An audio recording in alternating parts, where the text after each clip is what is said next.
السلام عليكم ورحمة الله تعالى وبركاته.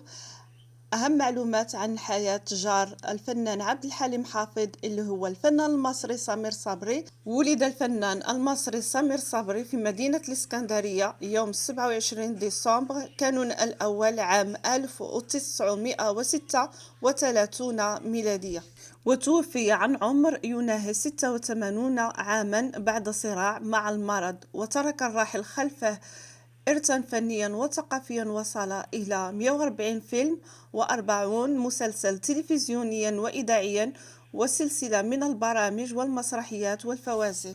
وعرف أيضا بأنه فنان شامل لكونه ممثل ومطرب وإعلامي، قدم العديد من البرامج الإذاعية والتلفزيونية المهمة في المجتمع المصري والعربي، فهو من أسرة مهتمة بالثقافة الفنية المتنوعة في المسرح والموسيقى والتلفزيون والسينما، ما شكل دافعا لديه وقاعدة لانطلاقته منذ الصغر.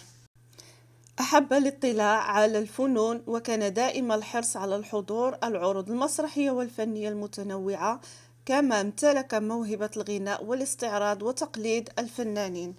انفصل والد سمير صبري عن بعضهما وهو في 9 من عمره، ليضطر للانتقال للعيش مع والده وزوجة والده بالقاهرة بعيدا عن والدته وشقيقه. عانى في طفولته كثيرا بعد تفكك أسرته، وظهر لأول مرة على الشاشة عندما كان جارا للفنان عبد الحليم حافظ ضمن المجاميع ممثلون صامتون في أغنية عبد الحليم حافظ بفيلم حكاية حب. ورشحته الإعلامية أمل فهمي بعد مشهدها في الفيلم سنوات لتقديم البرنامج الإذاعي الشهير نادي الدولي الذي انتقل لشاشات التلفزيون. نال الفرصة الحقيقية عندما رشحه عبد الحليم حافظ للممثلة لبنى عبد العزيز بفقرة ركن الطفل باللغة الإنجليزية في البرنامج الأوروبي بالإذاعة لإجادته أكثر من لغة. حظي سمير صبري بشعبية كبيرة من خلال برامجه الإعلامية الشهيرة، لا سيما برنامجه ما يطلبه المستمعون باللغة الإنجليزية، فأصبح أحد أهم مقدمي البرامج. أجرى سمير صبري أول لقاء إعلامي مع السلطان قابوس بن سعيد حاكم سلطنة عمان، ووضع قدمه بثبات على الساحة الإعلامية.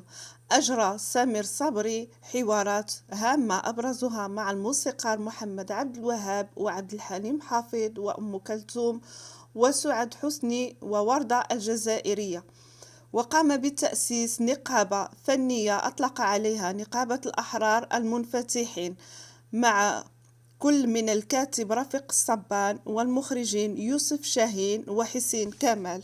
وكذلك أسس فرقة استعراضية ظلت على مدى سنوات الفقرة الرئيسية بكبرى الحفلات والسهرات، حيث تبرع عام 2021 بكامل ملابس الفرقة لمسرح البالون. كما حظي بتكريم من خلال الدورة الأخيرة للمهرجان القاهرة السينمائي الدولي بحضور أبناء جيله ومنهم ليلي. وأطل الفنان سمير صبري خلال مسيرته الفنية في العديد من الأفلام والمسلسلات والفوازير، وبدأها صامتا في حكاية حب، كما مثل عددا من الأدوار الثانوية والرئيسية، منها زقاق المدقة وهارب من الأيام وشباب مجنون جدا أمام سعاد حسني. كما قدم سمير صبري دورا مهما مع الفنان عادل إمام في فيلم البحث عن فضيحة، بالإضافة لبعض الاستعراضات والأغنيات.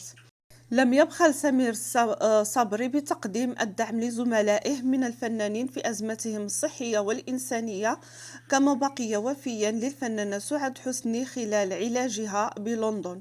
كما تعرض الفنان سمير صبري لأزمة صحية أجبرته دخول أحد مستشفيات القاهرة، حيث أجرى عملية جراحية في القلب.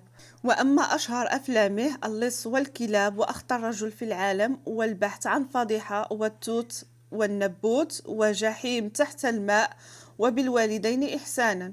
وأشهر مسلسلاته قضية رأي عام وحضرة المتهم أبي وعدد من البرامج التلفزيونية، منها هذا مساء، فضلا عن الجوائز الفنية. هذه هي بعض المعلومات كانت على الفنان سمير صبري بغيت نشاركها معكم. هنا غنكون وصلت لنهاية الفيديو. كانت معكم قناة نسرين شو تيفي. إذا عجبكم الفيديو ما تنسوش تخليوا لي لايك واشتراك في القناة باش يوصلكم دائما الجديد، ومع السلامة في فيديو مقبل إن شاء الله.